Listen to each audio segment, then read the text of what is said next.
नमस्कार विद्यार्थी मित्रांनो. आय प्रिन्सिपल गट ब ची एक्झामची डेट आलेली आहे. त्याच्यामुळे आता आपल्याला सध्या जास्तीत जास्त ऑब्जेक्टिव्ह कसे सोडवता येतील या दृष्टिकोनातून बघणं गरजेचं आहे. तर कुठलाही टाइमपास न करता लगेच आपण या सेशनमध्ये 40 ऑब्जेक्टिव्ह घेऊ. याच्या अगोदर सुद्धा मी 7 सेशन टाकले ऑब्जेक्टिव्हचे, ते सुद्धा बघू शकता. जर काही क्वेश्चन व्यवस्थित वाटत असेल, काही महत्त्वाचं वाटत असेल तर आपल्या चॅनलला सबस्क्राईब करू शकता. तर चला पहिलाच क्वेश्चन बघू आपण. Question number 121. काय सांगितलं? District industries centre DIC were establish under the industrial policy. कोणत्या पॉलिसीमध्ये DIC इस्टॅब्लिश केले? तर ते इंडस्ट्रियल पॉलिसी 1977च्या. नंतर बघा, DIC programme was launch by the Janata government on, म्हणजे मोरारजी देसाई यांचं जनता पार्टीचं सरकार होतं त्यावेळेस. तर त्यावेळेस कधी लॉन्च करण्यात आला? तर 1 मे 1978 त्याचं उत्तर आहे. म्हणून ऑप्शन नंबर 2 हे याचं करेक्ट उत्तर असणार आहे. क्वेश्चन नंबर 122 बघू आता. Choose the correct sentence. आपल्याला करेक्ट सेंटेन्स शोधायचं आहे इथं, म्हणजे ओळखायचं आहे. Main objective of the DIC to promote the small scale village and cottage industry. बरोबर आहे, कुठेही चुकीचं दिसत नाही याच्यामध्ये. DIC provide the service to the entrepreneurship under one roof single window system. बरोबर आहे, हे दोन्ही सुद्धा सेंटेन्स बरोबर आहे. त्याच्यामुळे क्वेश्चन ए आणि बी दोन्ही स्टेटमेंट बरोबर असल्यामुळे ऑप्शन नंबर 3 हे याचं करेक्ट उत्तर असणार आहे. नंतर क्वेश्चन नंबर 123 बघा.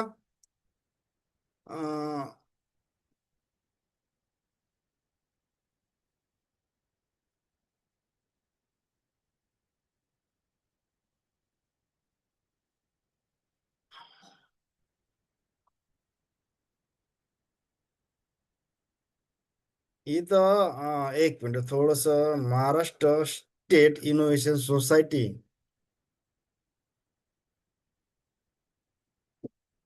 क्वेश्चन नंबर 123 मध्ये थोडस, हा, इथं हे वाचताना हे पदम जे आलं ना, हे चुकून आलं. तर इथं वाचताना थोडस आपण करेक्शन करायचं आहे की हे कट करा. म्हणजे का, इथं महाराष्ट्र स्टेट असं वाचायचं आहे. हे चुकून माझं स्पेलिंग मिस्टेक झालं. Maharashtra state innovation society WEC म्हणजेच का woman entrepreneurship cell establish in. कधी इस्टॅब्लिश झाला ते? तर 2021 मध्ये. म्हणून त्याचं ऑप्शन नंबर 4 हे करेक्ट उत्तर असणार आहे. हे थोडस वाचताना काय करायचं, एक मिनिट थोडस मी याला करतो, म्हणजे तुम्हाला कळेल ते. हे कॅन्सलच करू आपण. असं वाचताना फक्त इथं लक्षात ठेवा. याच्यावर मी स्ट्राईक मारतो. महाराष्ट्र स्टेट, इथं महाराष्ट्र शब्द आहे अगोदर. Maharashtra state innovation society WEC म्हणजेच काय, woman entrepreneurship cell establish in 2021. म्हणून ऑप्शन नंबर 4 एक करेक्ट उत्तर असणार आहे. Game global alliance for the massive entrepreneurship was started in. तर त्याचं स्टार्टेड कधी झाला? तर 2018ला. म्हणून ऑप्शन नंबर 2 याचं उत्तर असणार आहे. Question number 125. The main objective of, आता आपल्याला शोधायचं आहे की करेक्ट कोणता आहे. The main objective of the game and Niti Aayog partnership is to promote the healthy entrepreneurship environment in India. बरोबर आहे, त्यासाठीच ते सुरू झालेलं आहे. Game was founded by Venkatesan Padaki आणि माहेश्वरी. तर तिन्ही, हे दोन्ही बरोबर आहे. त्याच्यामुळे ऑप्शन नंबर 3 याचं करेक्ट उत्तर असणार आहे, AB ट्रू. पुढचा क्वेश्चन बघू लगेच आपण. Question number 126. बघा आता काय सांगितलं. As per the industrial policy resolution 1948, industries with exclusive state monopoly include only 3 industries. कोणकोणत्या 3 इंडस्ट्रीज आहेत त्याच्यात? पहिला आहे आर्म्स अँड अम्युनिशन, बरोबर. ॲटॉमिक एनर्जी, बरोबर आहे. रेल ट्रान्सपोर्ट, बरोबर आहे. एव्हिएशन नाही. त्याच्यामुळे ऑप्शन नंबर त्याचं किती येणार? ABC. ऑप्शन नंबर 3 एक करेक्ट उत्तर असणार आहे. नंतर क्वेश्चन नंबर 127 बघा. The policy called as economic constitution of the India. म्हणजे कोणती इंडस्ट्रियल पॉलिसीला इकॉनॉमिक कॉन्स्टिट्यूशन म्हणतात? तर त्याच्या उत्तर 1956 ची पॉलिसी, इंडस्ट्रियल पॉलिसी 1956. म्हणून ऑप्शन नंबर 2 हे करेक्ट उत्तर असणार आहे. नंतर क्वेश्चन नंबर 128 मध्ये काय सांगितलं? Classification of industries in the schedule A, schedule B, schedule C done in the policy. कोणत्या पॉलिसीमध्ये सांगितलं? ते सुद्धा 1956च्या. म्हणून त्याचं उत्तर सुद्धा किती असणार आहे? ऑप्शन नंबर 2, म्हणजे 1956च्या पॉलिसीमध्ये सांगण्यात आलेला आहे. नंतर 129 नंबरचा क्वेश्चन बघा काय सांगितलं.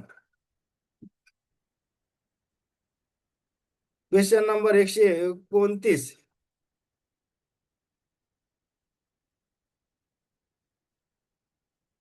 हा, monopoly of the state government industries including in schedule A as per as per the as per 1956 industrial policy. तर आता इथं थोडस हे झालेलं आहे. इंडस्ट्रियल पॉलिसी तर ऑप्शन नाही आले का? हा,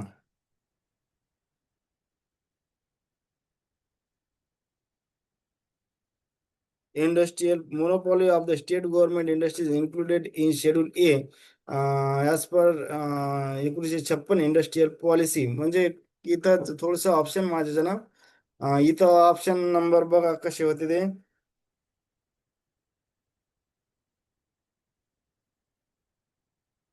म्हणजे किती उद्योग आले इथं 17 ऑप्शन मध्ये, इथं माझे ऑप्शन देण्यात चुकलेले आहे थोडेसे. तर इथं चुकून हे प्रिंट झालं, तर तिथं कसं किती होते की शेड्यूल ए मध्ये 17 उद्योगासाठी मोनोपॉली ठेवण्यात आले होते. इथं 17 उत्तर कन्सिडर करायचं आहे तुम्ही, तर तिथं 17. नंतर industries policy introduce in the recommendation of industrial policy. 130 मधलं बघा, 130 मध्ये इंडस्ट्रियल पॉलिसी 1970 आहे. 1970 वाज introduce introduce on the recommendation of त्याचं दत्त कमिटी. ऑप्शन नंबर 2 हे करेक्ट उत्तर असणार आहे. नंतर question number 131. Industries were divided in the core sector, high investment sector, large industries house, joint sector as per the policy. 131चं उत्तर आहे. त्याचं 3 1970च्या पॉलिसी मध्ये हे डिवायडेशन करण्यात आलेलं आहे. नंतरचा क्वेश्चन नंबर बघा आता 132. हा, industrial policy 1970 called as industrial policy कोणती म्हणतात? त्याला लायसन्सिंग पॉलिसी म्हणतात. म्हणून ऑप्शन नंबर 2 हे करेक्ट उत्तर असणार आहे. MRTP म्हणजेच काय? Monopolies and restriction trade practice act introduce in, कधी इंट्रोड्यूस करण्यात आला? तर तो ऍक्ट जो आहे MRTP ऍक्ट, क्वेश्चन नंबर किती आहे? 133. तर 133चं करेक्ट उत्तर असणार आहे 2. म्हणजे ऑप्शन नंबर 2 हे याचं करेक्ट. 1969 ला. नंतर नंतर ऑप्शन बघा काय सांगतात. To prevent the concentration of the economic power in the hands of few act introducing. म्हणजे काय कोणता ऍक्ट होता ते? MRTP act. इथं MRTP ऍक्ट आहे. MRTP हे चुकून झालं. हा, MRTP ऍक्ट 1969 हे करेक्ट उत्तर असणार आहे. MRTP act 1969 base on the recommendation of कोणत्या कमिटीचा? त्याचं उत्तर आहे दत्त कमिटीच्या रिकमेंडेशन नुसार MRTP ऍक्ट 1969 आला होता. Question number 136. MRTP act was replace by. जो MRTP ऍक्ट 1969 आहे तो रिप्लेस कशाने केला? तर कॉम्पिटिशन ऍक्ट 2002 ना कायदा रिप्लेस करण्यात आलेला आहे. नंतर इद्रा म्हणजेच काय? Industrial development and regulation act introducing 1951 ला ते आलेला आहे. म्हणून ऑप्शन नंबर 4 हे याचं करेक्ट उत्तर असणार आहे. क्वेश्चन नंबर 138 बघा काय.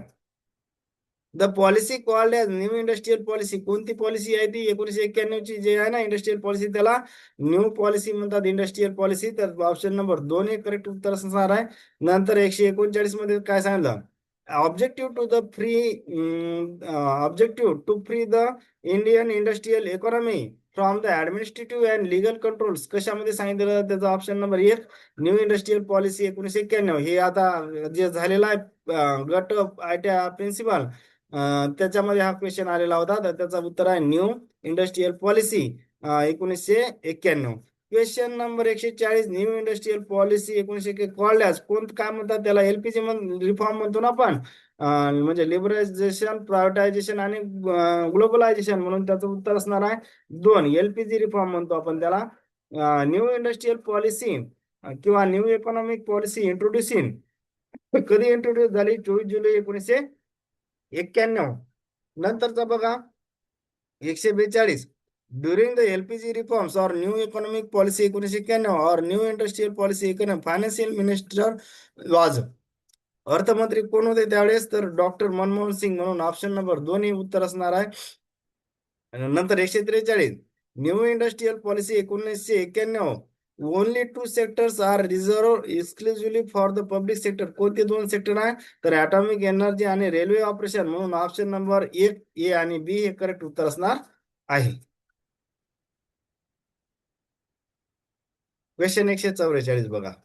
Strategic decision in new industrial policy कोणकोणते होते? तर हे सगळेच होते. म्हणजे कोणतं? अबॉलिश द लायसन्सिंग राज, नंतर reduce the government control, encourage the private sector, promote the FDI. म्हणून ऑप्शन नंबर 4 हे याचं करेक्ट उत्तर असणार आहे. ऍज पर द नॅशनल आहे, national manufacturing policy 2011, share of the manufacturing in the GDP to the 25% by. तर त्याचं उत्तर आहे 2022. म्हणून ऑप्शन नंबर 1 हे याचं करेक्ट उत्तर असणार आहे. नंतर नवरत्न मिनिरत्न पॉलिसी स्टार्टेड इन 1997 ला सुरू झालेल्या आहे. म्हणून ऑप्शन नंबर 4 हे याचं करेक्ट उत्तर असणार आहे. महारत्न पॉलिसी 2010 ची आहे. Option number 3. क्वेश्चन नंबर 148 बघा. Total Maharatna companies in India till 2026 14 आहेत आणि 14वी किती? त्याच्या खालचाच क्वेश्चन. 14वी महारत्न कोणती आहे? HAL, हिंदुस्थान एरोनॉटिक्स लिमिटेड ही 14वी आहे. म्हणून ऑप्शन नंबर 1 हे याचं उत्तर असणार आहे. नंतरचा question. Criteria for Maharatna companies. महारत्नसाठी काय? त्याला नवरत्नचा दर्जा असावा, बरोबर. Share holder as per SEBI, ते बरोबर आहे. Annual turnover 25,000 crore for last 3 years, हे पण सुद्धा बरोबर आहे. म्हणजे 25,000 करोड.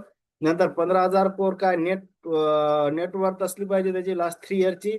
नंतर नेट प्रॉफिट त्याचा 5,000 असला पाहिजे. किती? लास्ट 3 इयरचा. म्हणजे कोणते? 5,000, 15,000, 25,000 हे सगळं आहे त्याच्यामध्ये. म्हणून option number 4 ABCDE. Question number 151 बघा आता. Initial capital use to start the business or project called त्याला कोणता म्हणतात? Seed money. म्हणून ऑप्शन नंबर 4 हे करेक्ट उत्तर असणार आहे. 152. Maharashtra state skill development society establish in 2011 ला स्थापना झाली. ऑप्शन नंबर 2 उत्तर असणार आहे. नंतर 153. Government ITI in Maharashtra and private ITI in Maharashtra किती आहेत? गव्हर्नमेंट 418 आणि प्रायव्हेट किती आहेत? 586. आता हे मी कुठे न्यूजपेपरला आलेलं आहे तर त्याच्यामुळे ते लिहिलं. म्हणजे एकदम तुम्ही त्याचं कन्फर्मेशन करा. म्हणजे नाहीतर मग सर तुम्ही हे आकडे कुठून घेतले? तर ते न्यूजपेपर मध्ये आलं होतं, त्याच्यामुळे मी 418 आणि 586 घेतलेले आहे.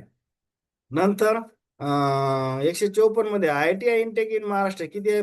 1,57,400, 1,57,664. आता हे आकडे जरासे बघायचे, पण तर थोडंफार म्हणजे मायनर असतात, परंतु हे आहेत तेवढेच आकडे. म्हणजे असं आपल्याला कन्सिडर करायला म्हणजे थोडस कमी जास्त होते. जर क्वेश्चन आला तर आपल्याला 15,000चा तरी ऑप्शन, 15 म्हणजे 1,57,000चा तरी ऑप्शन सापडते ना, किंवा त्याच्या जवळची व्हॅल्यू तरी सापडते ना. म्हणून त्याचं काही जास्त टेन्शन घ्यायचं नाही. नंतर 155 नंबरचा क्वेश्चन.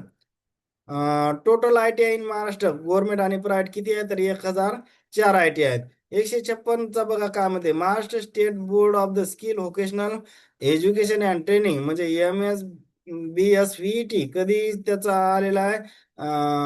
ऍक्ट कधीचा आहे? ते 2021. आणि त्या ऍक्टचं इम्प्लिमेंटेशन खाली प्रश्न आलेला. त्या ऍक्टचं इम्प्लिमेंटेशन आहे 26 जानेवारी 2022. म्हणजे ऍक्ट 2021चा आहे तो, त्याचं इम्प्लिमेंटेशन 26 जानेवारी 2022. म्हणजेच कोणता? MSBSVET ऍक्ट म्हणजे Maharashtra state board of the skill vocational education and training act. नंतर MSBSVET establish in 1984. Option number 2 त्याचं. नंतर MSBSVET to regulate the matter कोणकोणते आहेत? Pertaining to skill and vocational education बरोबर. ट्रेनिंग अँड एंटरप्रेन्योरशिप एज्युकेशन बरोबर. म्हणून option number 2 हे correct उत्तर असणार आहे. 160. MSBSVET is a body of कोणती बॉडी आहे? कॉन्स्टिट्युशनल आहे का? नाही. नंतर हे लँडी म्हणजे 1 आणि 2 पाहिजे तर ऑप्शन असं आहे ते 1 अँड 2. तर ते कोणती बॉडी आहे? तर ऑप्शन नंबर 1 स्टॅच्युटरी आहे ना, त्याला 2021 ने कायद्याचा दर्जा दिला. म्हणून ऑप्शन नंबर 1 हे स्टॅच्युटरी बॉडी आहे. होप करतो बऱ्याच फास्ट मध्ये सांगितले. काही समजलं असेल तर चॅनलला लाईक, सबस्क्राईब आणि शेअर करायला विसरू नका. थँक्यू.